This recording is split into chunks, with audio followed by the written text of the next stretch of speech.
Very much in the same spirit as yesterday's video, in which I looked at something I missed ages ago and wanted to cover it because, hey, when episode 6 comes out, we're looking at probably a lot of expansion stuff and no time anymore. Today, I want to go back again to something I'd missed that is really awesome. Now, you guys know me by now, probably, and the fact that I have a fairly unhealthy obsession with very early Guild Wars 2 development. 2010 era stuff, the original Gamescom demo, the version of the game with lore on the loading screens, a waterfront district in Divinity's Reach, energy potions, creature codices, daily feats, and more and more and more. I love that version of the game, and it's a bit of a dream of mine to one day be able to actually play it, though I'd be surprised if they actually have any of those clients around anymore. But a while back, you guys might remember, we were looking at maps throughout the history of this franchise. Every version of Tyria that's ever been put to paper, in terms of the maps we've seen in-game, in terms of the maps we saw in the novels, the maps we saw in GW1, the maps we saw in GW1 beta, and earlier and earlier and earlier. As we came out of that last video looking at historical development, a developer called Nick Wiley, who was responsible for a lot of art and design in the early days of Guild Wars 2, threw up a blog post showing off a bunch of early GW2 concepts for user interface based stuff. Now, I know this may sound really boring, but don't turn off the video. This stuff is fascinating. It's got stuff to do with Minipet battles, it's got locations of the world map that we haven't seen, and all kinds of interesting things. So do stick with me today. I want to show you Nick Wiley's blog post and talk a little bit about it, because again, I missed this months ago and I really want to share this kind of stuff with you guys. So let's have a look. Now, his blog post, very beautifully laid out by the way, opens up with, as you can see here, 2008 to 2013, and a lot of the starting images here are already stuff we're not too interested in, stuff around the 2013 mark. So gem store stuff, for example, here, we know this is the gem store art that still to this day gets used a lot. Map completion, nothing particularly interesting going on here. A lot of this is what we see in game to this day. Down here, this might look a little bit different to you guys, but this tournament victory user interface, I'm actually quite familiar with this. This is what the original PvP user interface was using way back when with the original QPs and stuff. The nowadays automated tournaments, I don't believe, use this UI. It would have been really cool if they had gone back and looked at this, but even this is fairly familiar to me and not that old. Obviously the Fractals of the Mist lobby, various were these gem store skins? Are they fractal skins? These are fractal weapons, right? But they're a purple tint instead of blue. That's interesting.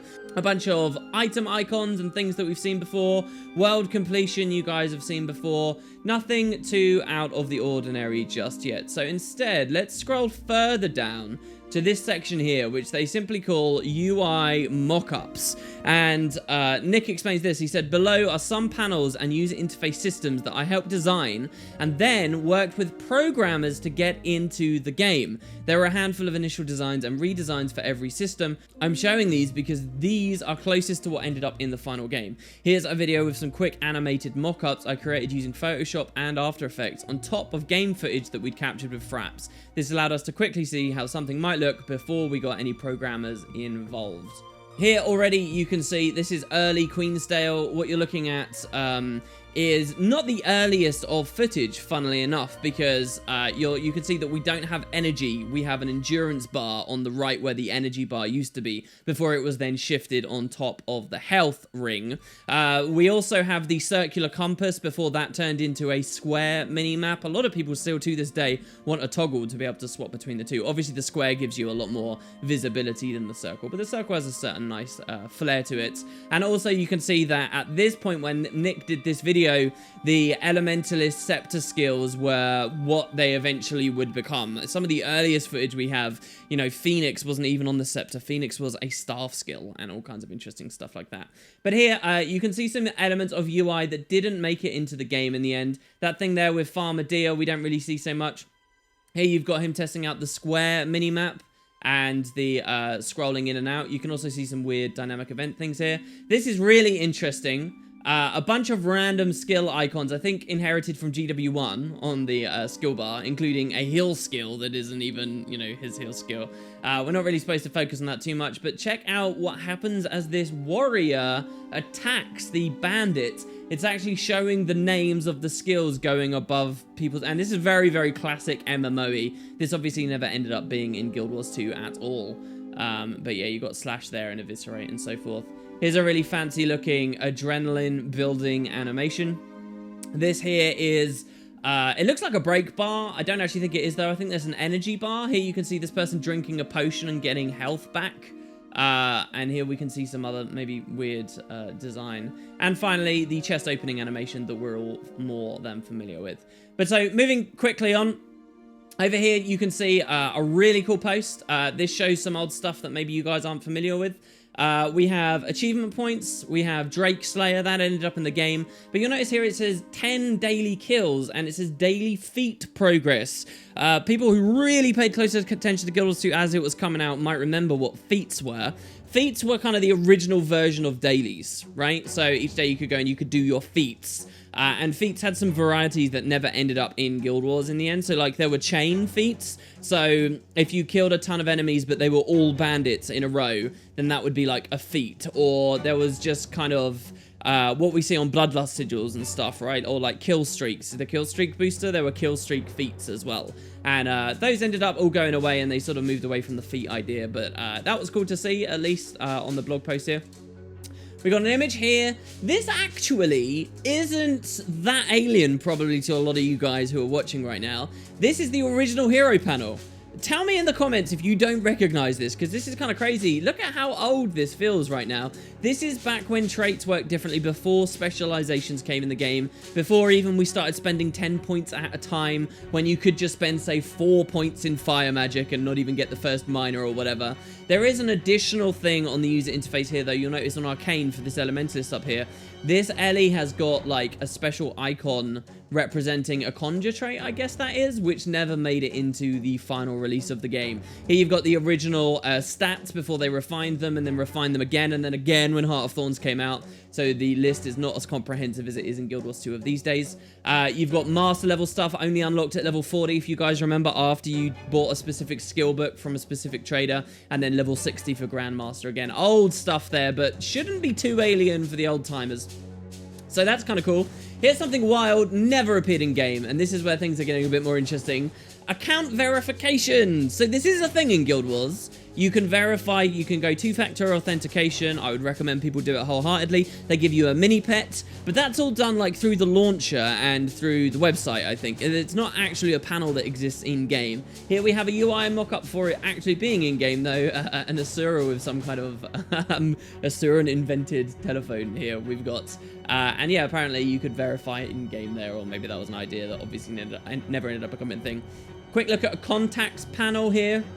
Here we've got a fairly familiar looking panel, but you'll notice that there is the additional option on this to, underneath your name, say what you're up to, or give like a status message. You know, like we all used to do on MSN when we were brooding teenagers and we typed lyrics to our favorite stupid song. Yeah, apparently they had an idea for doing that in Guild Wars 2. This guy says, I'm gonna hit 80 this weekend. Like, that's important to the game at this point, right? But yeah, so a bit of an interesting thing was a contacts panel. It gets way more interesting in a second, though, for contacts, so bear with me. Moving over, we've got account storage. This, at first, might look totally normal and familiar to you, but a couple of differences. First of all, the vault, or the account, you know, the tab down here, it's actually got a different icon to what we see these days. And beyond that, we have minis. Now, minis don't appear here anymore. As of Feature Pack 1, I think it was, they moved minis out of this, if you guys remember. And they actually had a funny thing where, for a while, you could keep your minis deposited in your bank, and as long as you kept it in there, the slot would never disappear, which already is kind of an odd idea.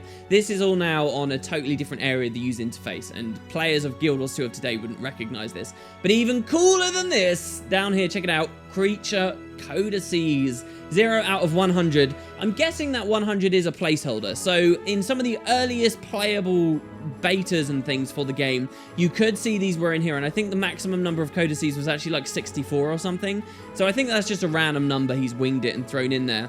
But yeah, lore books, guys. These were, you know, ways of acquiring skill points and things. We saw a few of them around Queensdale and stuff in some of the earlier gameplay things. They were very work in place. They were very placeholder, and ultimately they didn't put enough time into it, so when the game eventually came out, they cut the whole system. But creature codices, you could open these and read about you know, Mod Near Olgoth or whatever. I've done videos talking about this before. Man, I could have a whole playlist of this stuff at this point.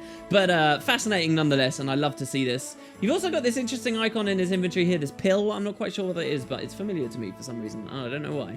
Anyway, back over to the contacts panel. Check out how crazy cool this gets. This time, not only do we see you can set up a status message, which never ended up in the game, but look, you even get a full, like, player card when you mouse over someone. You'll notice the achievement points as well are called gamer score right now. There's a status thing here that says killed Zaitan, which is weird enough. But check this out. So you can actually look over and you can add notes about people too. So in Guild Wars 2 of today, there's a little known feature you guys might not use, but if you right click someone in your context panel, you can set a nickname.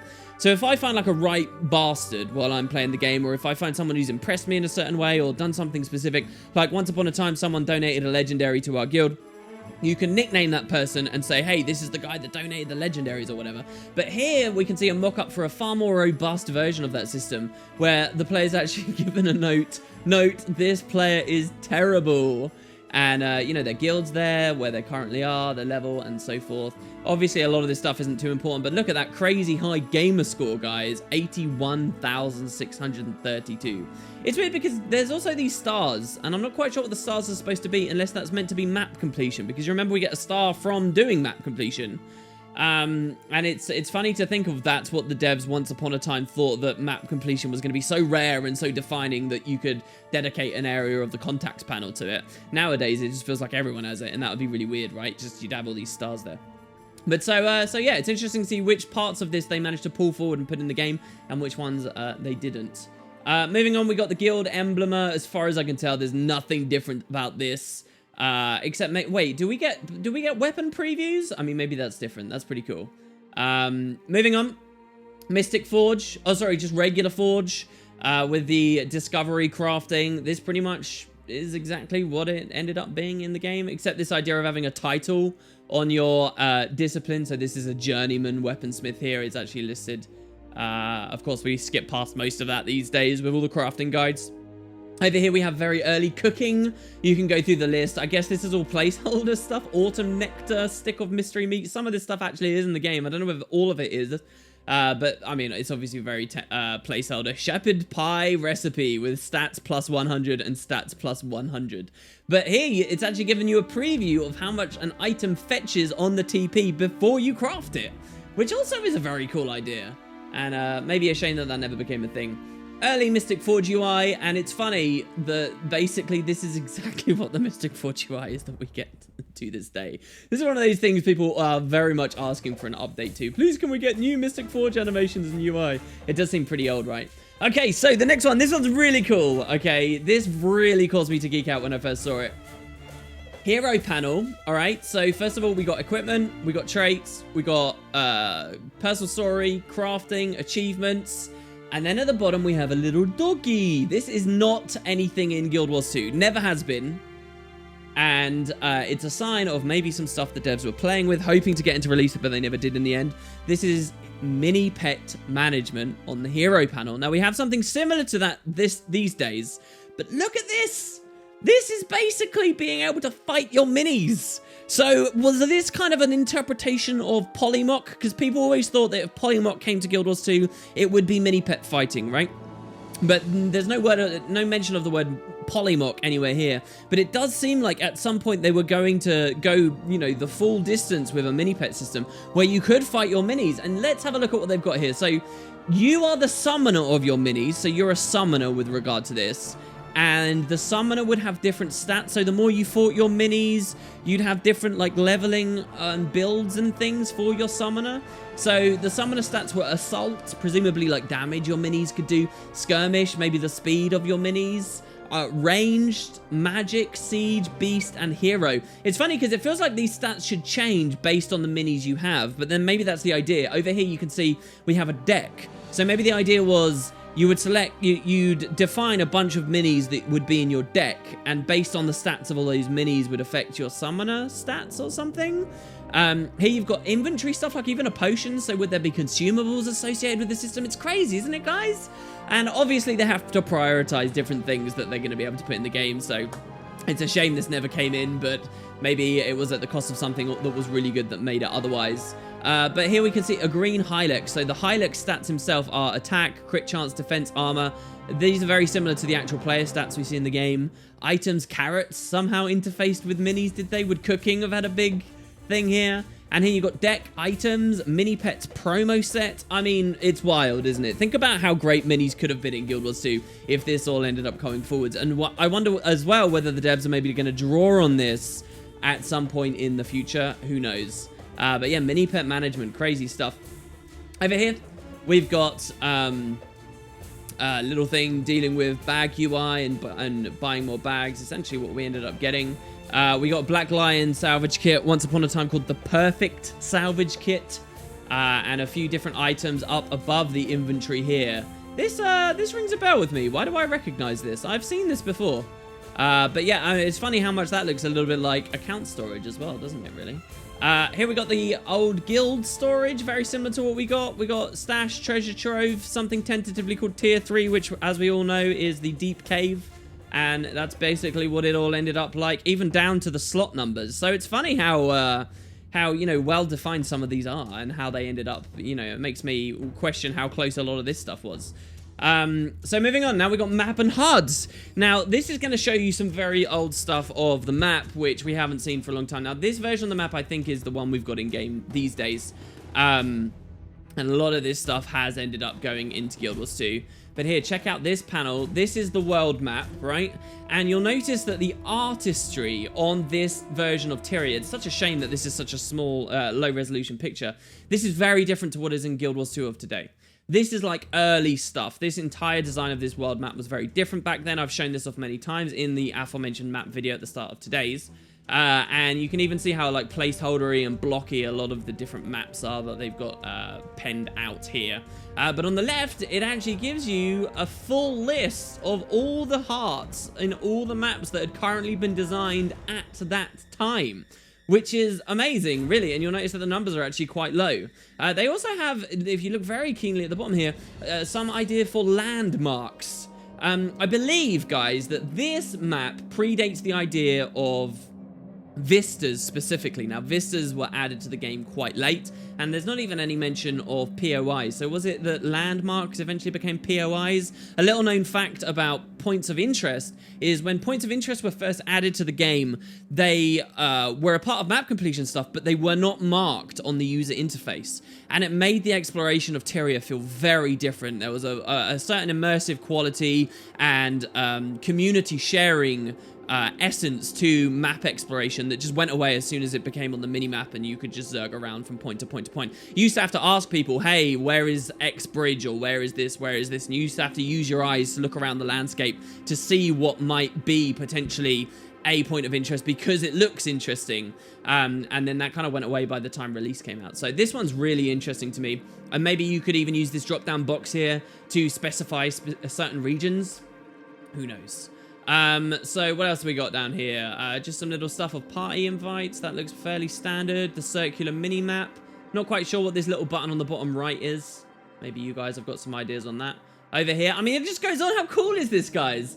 Here we got some stuff to do with chat, and we've got different filters, and a lot of this actually went through. As we know, chat's pretty damn good in Guild Wars 2. A lot of this stuff is, you know, for the game, even when it came out, it was very well polished in a lot of regards, and specifically in terms of user interface and user experience stuff like this. So here we've got them demonstrating the scalability of the square minimap into sort of more of a rectangle there. And a lot of very finalized stuff down, obviously with the warrior skills and so forth. Moving on. Here we have, obviously, it's a developer account, so they get the dev menu. That's still a thing, even to this day. Here they've got the trading post. It's called the Marketplace. I'm not sure that does that appear if you press escape in game. Obviously, the layout is a little bit different here. But look at this skill bar down here. I mean, this is early, guys. This is really early. Look at, for example, how his level is defined. He's level 24, and it's got this kind of very weird, different style looking 24 here. His entire user interface is different. The minimap hasn't made it to the bottom right just yet. Here's boons and buffs are using the super old system. So this is swiftness here, right? He's got burning on him, and I don't know what some of these other ones are here. And these, as you'll notice down here, are very Guild Wars 1-y looking skill bar. On the left, this is, I guess, his adrenaline. I mean, it's amazing, isn't it? Totally crazy. This is showing what his weapon set is. Old stuff here. We've got energy is still there, hangover from Guild Wars 1, and the energy potion icon. Wild. This is pre-2010. This is pre-Gamescom. Very, very, very old here. I love it as we're going further back in time. This is pretty much how things look today. Actually, since Heart of Thorns, they changed this, didn't they? But this is a very familiar looking character select screen. Here we've got a HUD mock-up, which Nick says ended up becoming the final design as the designers liked the round bar the most. So this is when they moved to the health bar, and this is when we started to see a lot more familiar looking design here. And look at how just old and weird some of this stuff looks. This is, of course, Queensdale that we're looking at here. What is that? Clay? Beetleton, maybe? Maybe that's outside Beetleton? Not sure. Here's one of the wildest images that you will see. This is the traits. So, those that don't know, early on, traits in Guild Wars 2 acted a lot more like materia from Final Fantasy VII than anything else. Like, you would trait into the certain weapons themselves. And so here we've got, like, early warrior stuff. 30 bleed damage, 20% run speed from the trait called Quick Boots, 30 bleed damage, run speed. I mean, really, really wild. An early exploration of what traits could be. The direction ended up changing before this went any further, but I still think this could have been cool. I mean, yeah, that is wild, and obviously they didn't take that very far. Here we have the crafting panel. I don't know. There's probably a lot of interesting things. I'm gonna start rushing through a bit quicker here before we start picking at every little detail. Here we have a very early map of Ascalon Catacombs. If you guys don't know what this is actually AC here, and some more less defined stuff, perhaps about LFGing into AC or something, as a lot of this is close by. Here we got a very early looking design of one of the first places they ever built through a lot of the Tyria 3D stuff.